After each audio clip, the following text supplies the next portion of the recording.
자, 오늘은 우리가 예레미야서 12장의 말씀을 함께 봅니다.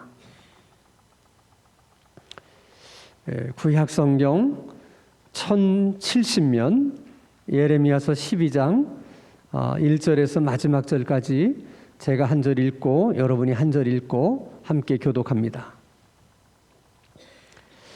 여호와여, 내가 주와 변론할 때에는 주께서 의로우시니이다. 그러나 내가 주께 질문하옵나니 악한 자의 길이 형통하며 반역한 자가 다 평안함은 무슨 까닭이니까? 주께서 그들을 심으심으로 그들이 뿌리가 박히고 장성하여 열매를 맺었거늘 그들의 입은 주께 가까우나 그들의 마음은 머니이다. 여호와여, 주께서 나를 하시고 나를 보시며 내 마음이 주를 향하여 어떠함을 감찰하시오니 양을 잡으려고 끌어낸과 같이 그들을 끌어내시되 죽일 날을 위하여 그들을 구별하옵소서. 언제까지 이 땅이 슬퍼하며 온 지방의 채소가 마르리이까? 짐승과 새들도 멸절하게 되었사오니 이는 이 땅 주민이 악하여 스스로 말하기를 그가 우리의 나중일을 보지 못하리라 함이니이다. 만일 네가 보행자와 함께 달려도 피곤하면 어찌 능히 말과 경주하겠느냐? 내가 평안한 땅에서는 무사하려니와 요단강물이 넘칠 때에는 어찌하겠느냐? 내 형제와 아버지의 집이라도 너를 속이며 내 뒤에서 크게 외치나니 그들이 내게 좋은 말을 할지라도 너는 믿지 말지니라. 내가 내 집을 버리며 내 소유를 내던져 내 마음으로 사랑하는 것을 그 원수의 손에 넘겼나니 내 소유가 숲속의 사자같이 되어서 나를 향하여 그 소리를 내므로 내가 그를 미워하였음이로라. 내 소유가 내게 대하여는 무늬가 있는 매가 아니냐? 매들이 그것을 애워싸지 아니하느냐? 너희는 가서 들 짐승들을 모아다가 그것을 삼키게 하라. 많은 목자가 내 포도원을 헐며 내 몫을 짓밟아서 내가 기뻐하는 땅을 황무지로 만들었도다. 그들이 이를 황폐하게 하였으므로 그 황무지가 나를 향하여 슬퍼하는도다. 온 땅이 황폐함은 이를 마음에 두는 자가 없음이로다. 파괴하는 자들이 광야의 모든 거센 산 위에 이르렀고 여호와의 칼이 땅 이 끝에서 저 끝까지 삼키니 모든 육체가 평안하지 못하도다. 무리가 밀을 심어도 가시를 거두며 수고하여도 소득이 없은즉 그 소산으로 말미암아 스스로 수치를 당하리니 이는 여호와의 분노로 말미암으니라. 내가 내 백성 이스라엘에게 기업으로 준 소유에 손을 대는 나의 모든 악한 이웃에 대하여 여호와께서 이와 같이 말씀하시니라. 보라, 내가 그들을 그 땅에서 뽑아 버리겠고 유다 집을 그들 가운데서 뽑아내리라. 내가 그들을 뽑아낸 후에 내가 돌이켜 그들을 불쌍히 여겨서 각 사람을 그들의 기업으로 각 사람을 그 땅으로 다시 인도하리니 그들이 내 백성의 도를 부지런히 배우며 살아있는 여호와라는 내 이름으로 맹세하기를 자기들이 내 백성을 가르쳐 바알로 맹세하게 한 것 같이 하면 그들이 내 백성 가운데에 세움을 입으려니와. 17절 다 함께 그들이 순종하지 아니하면 내가 반드시 그 나라를 뽑으리라 뽑아 멸하리라 여호와의 말씀이니라. 아멘. 우리가 어떤 유명한 강사를 모시고 이제 강의를 듣게 되면 꼭 강의가 끝난 후에 질의응답 시간이 있어요. 강의를 듣고 혹시 궁금한 것이 있으면 질문하시기 바랍니다 하고 질문의 시간을 줍니다. 그렇게 하는 이유는 강사는 자기 나름대로 잘 준비를 해서 강의를 했지만 듣는 사람들에 따라서는 또 생각이 다 다를 수 있잖아요. 그리고 또 강의를 듣다가 충분히 이해하지 못한 부분을 어떤 사람이 질문을 해주면 강사가 그 부분에 대해서 또 보충 설명을 잘 해주게 되면 그 강의가 더 풍성해지고 좀 쉽게 이해가 되잖아요. 또 어떤 분들은 그 강사가 강의의 내용과 다른 생각을 가지고 이제 반대하는 질문을 할 수도 있어요. 그러면 강사는 또 그 반대하는 질문에 대해서 설명을 하다 보면 또 강의가 그 내용이 보다 분명해질 수 있는 그런 유익함이 있어요. 근데 이렇게 질문의 유익함이라고 하는 것은 강의 시간에만 필요한 것이 아니고 사실상 신앙생활에서도 가장 필요한 것이 묻고 질문하는 거예요. 우리들이 흔히 뭘 따지려고 하는 사람들에게 이렇게 말하는 경우가 많죠. 무조건 믿어. 자, 무조건 믿어라. 이 말이 다 틀린 말은 아니에요. 어떤 경우는 믿어야만 알 수 있는 일이 있어요. 그러니까 믿기 전에는 아무리 설명을 해줘도 이해를 못해. 일단 믿어야, 믿음이 있어야 그걸 이해할 때가 있어요. 그런 경우에는 무조건 따지지 말고 믿어. 일단 믿어봐. 하는 말이 맞아요. 그러나 그 말이 모든 경우에 다 해당되는 건 아니에요. 사실은 궁금한 게 있으면 하나님 앞에 물어야 돼요, 우리는. 하나님은 인간을 그렇게 만드신 거예요. 근데 우리가 묻지 않게 되면 묻지 않는 것으로 끝나는 것이 아니라 항상 우리의 행동이 잘못될 수 있고 이제 그릇된 길로 갈 수 있고 나 스스로 잘못된 생각 또 잘못된 편견 잘못된 판단을 할 수 있는 가능성이 많이 있다는 거예요. 그래서 우리 크리스찬들이 제일 경계해야 될 것 중에 하나가 어느 심리학자는 생각의 게으름이라 그렇게 얘기했어요.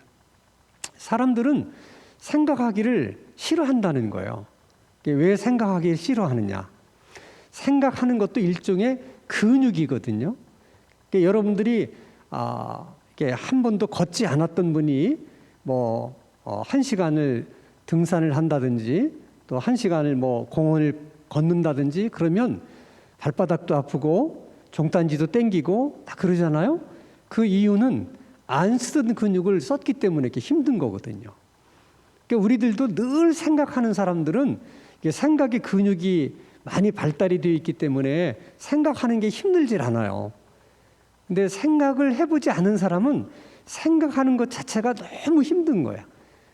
그래서 자꾸 생각을 안 하게 되고 또 안 하려고 하게 돼요.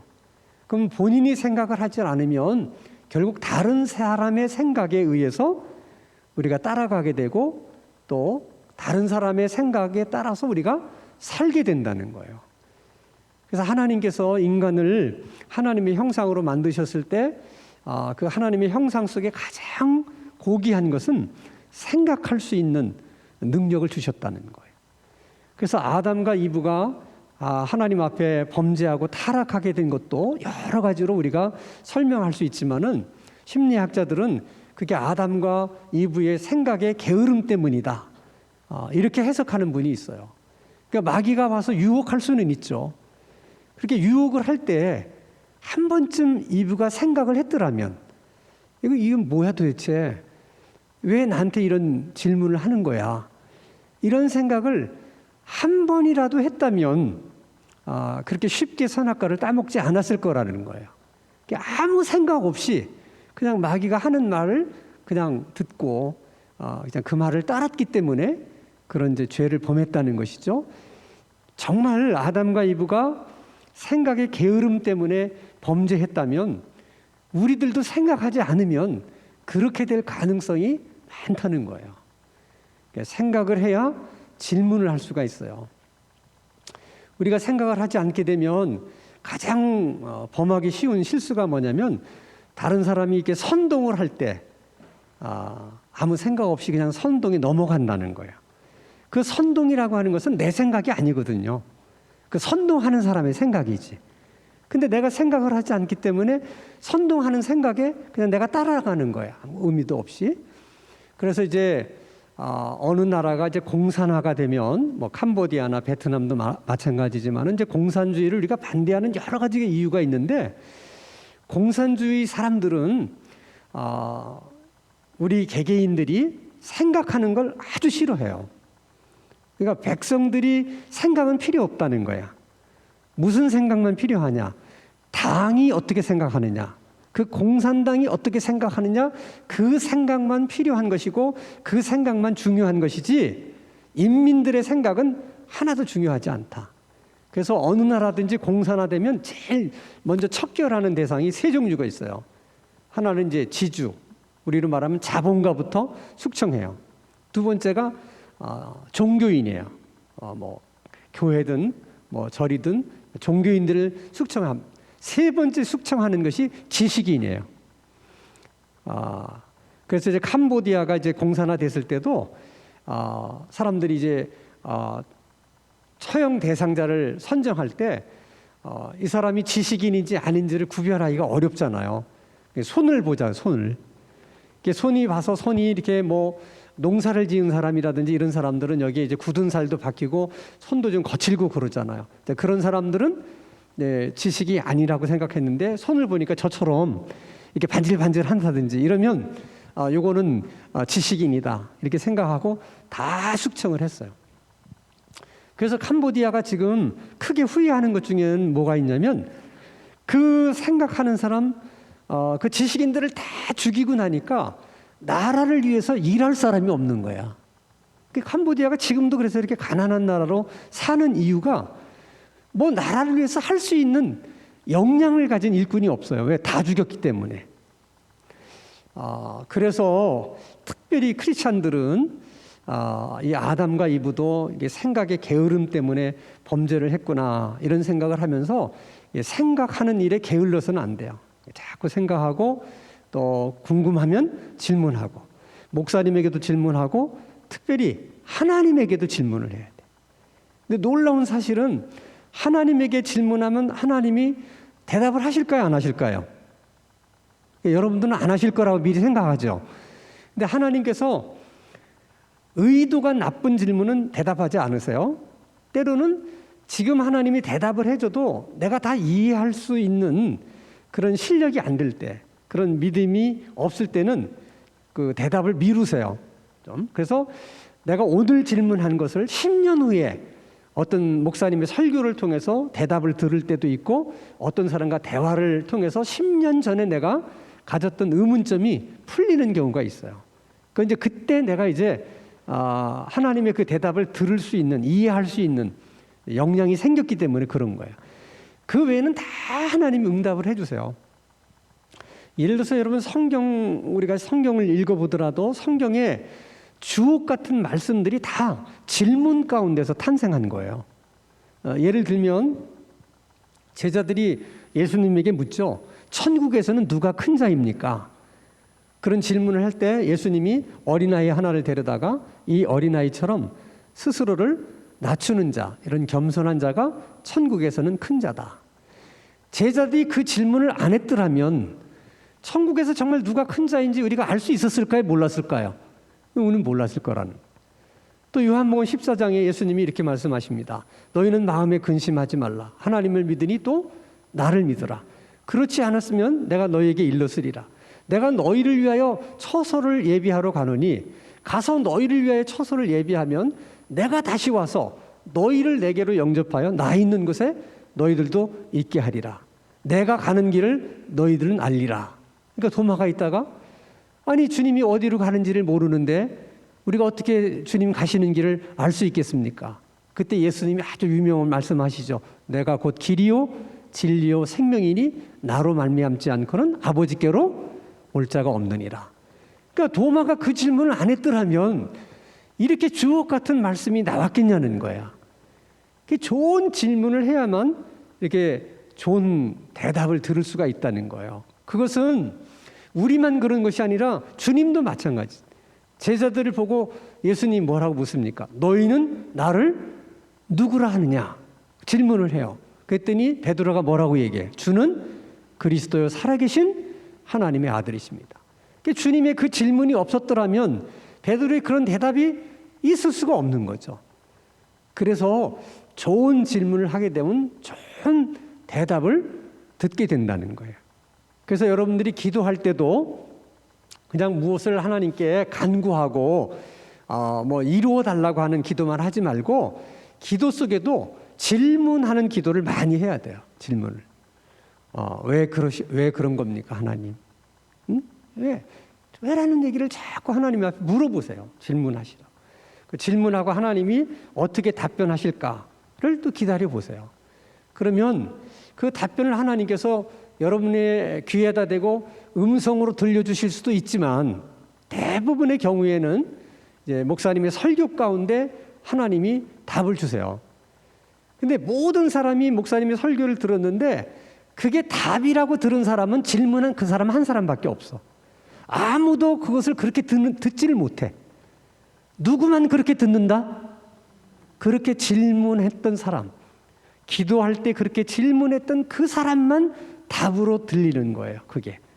그래서 중요한 거예요. 뭐든지 여러분들이 어렵고 힘든 일이 있으면 질문을 해라.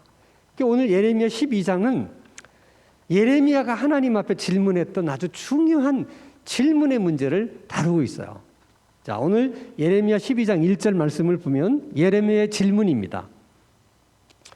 여호와여, 내가 주와 변론할 때에 주께서 의롭습니다. 인정하는 거야. 하나님은 의로우신 하나님이라고 하는 걸 제가 압니다. 그러나 내가 주께 질문합니다. 궁금하다는 거야. 뭐가 궁금하냐?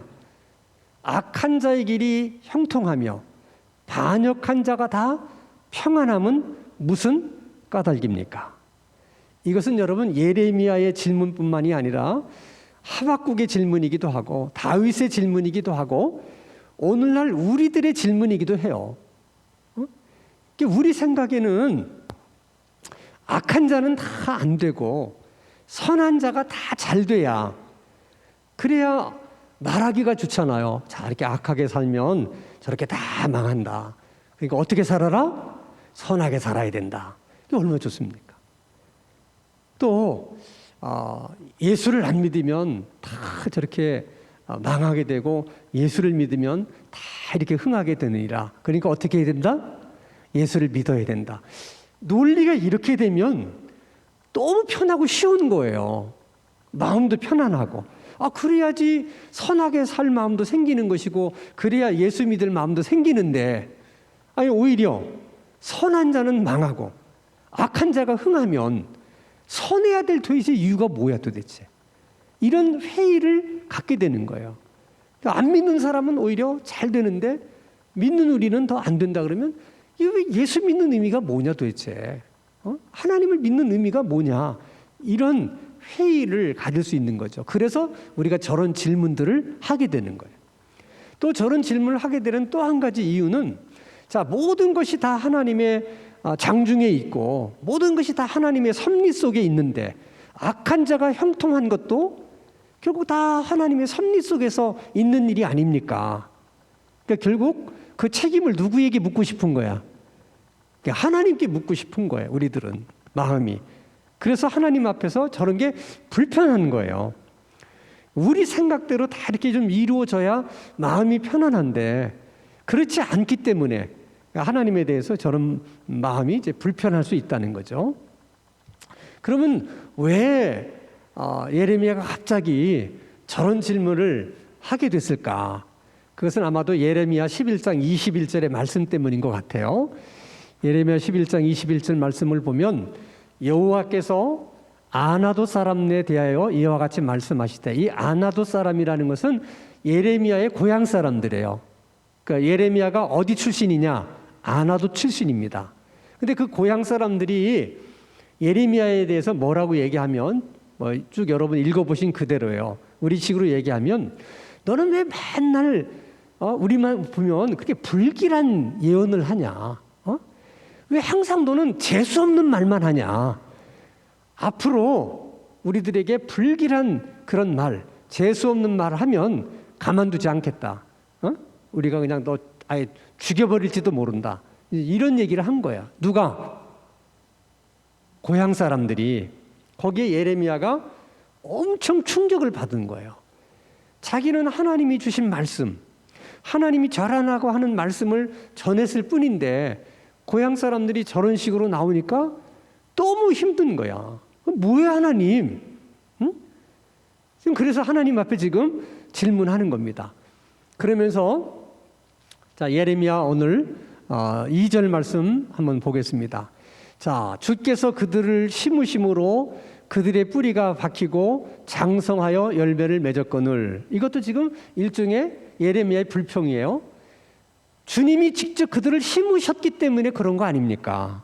그 얘기고요. 또 하나는 심으셨다 하더라도 뿌리를 내리고 장성하기 전에 뽑아버렸으면 그런 일이 없었을 텐데 왜 심으시고 그냥 놔두셔가지고 저 사람들이 나에 대해서도 그렇게 대하게 만드신 것입니까? 하는 일종의 불평이에요. 그리고서는 3절에 하나님 앞에 일종의 이렇게 항의를 합니다.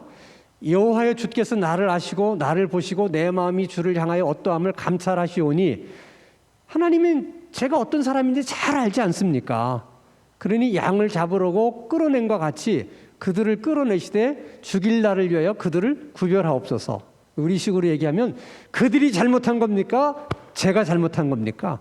하나님 판단해 주셔서 선악간에 하나님 판결해 주시기 바랍니다. 이제 그런 불평과 함께 하나님 앞에 질문을 했어요.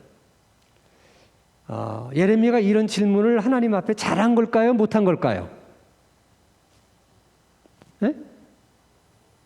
큰 소리로 얘기해 보세요. 뭐 틀려도 이거는 괜찮아요. 잘했다고 생각해요. 저도 잘했다고 생각해요.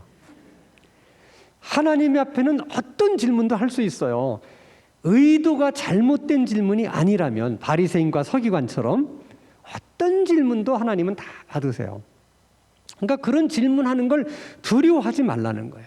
질문이라고 하는 것은 결국 내 수준에서 질문할 수밖에 없는 거예요. 그러니까 예레미야의 저런 질문을 보면서 우리들은 야, 하나님 앞에 너무하는 거 아니야?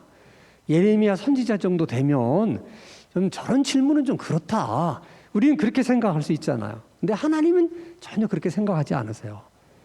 우리 수준에서 질문하기 때문에 하나님은 또 우리 수준으로 답변을 하세요. 그러니까 예레미야가 저런 식으로 질문하니까 하나님도 예레미야의 그런 질문에 수준에 맞게끔 답변을 하십니다. 자, 하나님의 답변을 잘 들어보세요. 5절입니다. 만일 내가 보행자와 함께 달려도 피곤하면 어찌 능히 말과 경주하겠느냐? 내가 평안한 땅에서 무사하려니와 요단강 물이 넘칠 때에는 어찌하겠느냐? 우리말로 얘기하면 야, 뭐 너 이까짓 것 같은 일로 너 그렇게 열받아서 그러냐? 앞으로 이보다 더 큰 일도 있을 텐데 너한테. 근데 이까짓 것 가지고 네가 견디지 못하면 앞으로 이보다 더 큰 일이 있을 때 너 어떻게 하려고 그러냐? 지금 하나님이 예레미야에게 그렇게 말씀하시는 거예요. 너 지금 고향 사람들이 너를 이렇게 힘들게 한다고도 지금 널 열받아 갖고 나한테 그런 질문을 하는가 본데 6절입니다. 고향 사람이 문제가 아니고 앞으로는 누가 내 형제와 아버지의 집이라도 너를 속이며 내 뒤에서 크게 외치나니 그들이 내게 좋은 말을 할지라도 너는 믿지 말아라. 고향 사람이 문제가 아니고 앞으로는 네 가족들도 문제다. 그러니 지금 고향 사람들이 그런 문제로 그렇게 힘들어하면 네 가족들이 그렇게 할 때는 너 어떻게 그것을 견디려고 그러느냐 하는 하나님의 답변이세요. 들어보니까 어떻게 해요? 구구절절이 다 옳은 말씀이세요. 그러면서 하나님이 마지막으로 하나님의 마음, 하나님의 심정을 예레미야에게 보여주세요. 그것도 질문을 했기 때문에 하나님이 하나님 마음을 말씀하시는 거예요. 그래서 참 질문이 중요한 거예요. 자, 저렇게 이제 예레미야에게 알아듣게 답변했어요. 자, 하나님이 저런 답변이 예레미야 입장에서 이해가 됐을까요? 안 됐을까요? 여러분만 안 된 것 같아, 이해가. 예레미야 입장에선 충분히 이해가 된 거예요. 저렇게 말씀하시니까 100번 하나님 말씀이 옳은 거야. 앞으로 이보다 더 큰 일도 있을 텐데 그렇구나. 이해가 됐어요. 그러면서 하나님의 그러면 본심이 뭐냐 하는 그 하나님의 마음을 15절과 16절에 이렇게 말씀하세요. 잘 보세요. 내가 내 백성 이스라엘에게 기업으로 준 소유에 손을 대는 나의 모든 악한 이웃에 대하여 여호와께서 이와 같이 말씀하시니라. 보라, 내가 그들을 그 땅에서 어떻게 뽑아버리겠고 유다 집을 그들 가운데서 뽑아내리라. 지금 예레미야가 네가 지금 하나님 보고 하나님이 심으셨기 때문에 그것이 성장하고 뿌리를 내려서 이렇게 된 거 아닙니까? 지금 너 나에게 그렇게 따져 물었지? 그래 맞다. 내가 심었다. 그러나 내가 심은 것이만은 그들이 계속해서 악을 행하고 잘못할 때는 내가 심은 것을 내가 어떻게 하겠다는 거야? 뽑을 거라는 거야. 네 생각처럼 그냥 계속 그렇게 흘러가는 대로 그렇게 흘러가는 게 아니라는 거예요. 내가 반드시 심었기 때문에 네 말대로 심었기 때문에 내가 뽑을 것이다. 그런데 15절 말씀을 보세요. 내가 그들을 뽑아낸 후에 내가 돌이켜 그들을 불쌍히 여겨서 각 사람을 그들의 기업으로 각 사람을 그 땅으로 다시 인도할 것이다. 내가 분명히 내가 심은 거 잘못됐다는 걸 알 때 내가 뽑을 것이다. 그러나 그들이 또 다시 자기들의 잘못을 뉘우치는 날에는 내가 그들을 다시 심을 것이다. 이게 아버지의 마음이라는 거야. 예레미야가 그걸 모르는 거예요. 예레미야만 그걸 모르는 것이 아니라 모든 사람들이 그 하나님 마음을 몰라요. 그래서 다 사람들은 자기 기준과 자기 입장에서 하나님을 생각하니까 하나님께 불평하고 하나님이 무관심한 하나님이라든지 대책 없는 하나님이시라든지 이런 얘기를 하는 이유가 다 자기 생각에 맞지 않기 때문에 그러는 거예요. 그것은 하나님을 몰라서 그런 거예요. 자, 그 하나님 마음을 가장 잘 표현하는 것이 뭐냐? 자, 농사꾼들이 가끔 여러분 뉴스에서 보잖아요. 작년에 배추값이 금값이었어. 그래서 농사꾼들마다 다 뭐를 심었을까? 배추를 심었어. 근데 그냥 날씨도 좋고 이게 작황이 좋아가지고 배추 농사가 대풍년이야. 근데 모든 사람들이 배추를 심은 데다가 또 이게 배추 풍년이 되다 보니까 배추값이 어떻게 폭락하는 거예요. 그러니까 이 농부들의 마음이 너무 아픈 거죠. 1년 내내 농사를 졌는데 수고한 것에 값을 받을 수가 없으니까 화가 나는 거예요. 그때 농사꾼들이 어떻게 합니까? 갈아엎어. 어떻게 그렇게 잘하셔? 그러면 자기가 농사진 배추밭을 자기가 갈아엎을 때 그 농사꾼의 심정과 마음을 여러분 알 수 있겠어요? 지금 그 얘기하는 거예요, 하나님이. 내가 심은 것을 내 손으로 뽑을 때의 그 마음을 너희들이 알겠냐는 거야. 예레미야가 그 하나님의 마음을 몰랐기 때문에 저런 질문을 하게 된 것이죠. 그래도 저런 질문을 했기 때문에 하나님의 마음이 어떻다는 것을 예레미야가 다시 깨닫게 되었다는 거예요. 그래서 역시 질문은 어떻게 한다? 해야 된다. 우리 교회는 참 좋은 교회예요. 어떤 의미에서 우리 교회가 좋은 교회냐?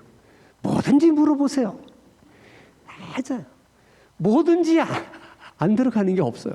성경을 읽고 뭐든지 물어보세요. 항상 열려 있어요. 질문하도록. 근데 단골 고객들만 이용하세요. 여러분 웃을 일이 아니고 이 생각의 근육을 키우셔야 돼. 여러분 생각하지 않으면 생각하기가 싫어져요. 생각하기가 싫어지면 질문하기도 싫어져요. 그러면 얻을 게 없어요. 자꾸 생각하기 싫어도 생각을 하고 왜라고 자꾸 질문을 던져야 던진 만큼 답을 얻을 수 있는 거야. 그래서 오늘 저녁에 여러분들이 기도할 때는 하나님, 내가 그동안 생각하며 살지를 못했는데 오늘 목사님 말씀을 듣고 보니까 이게 생각은 해야 되겠습니다. 하나님, 저로 하여금 좀 생각하는 근육이 좀 잘 발달될 수 있게 하시고 또 좋은 질문을 이렇게 던질 수 있는 지혜를 하나님 저에게 주십시오.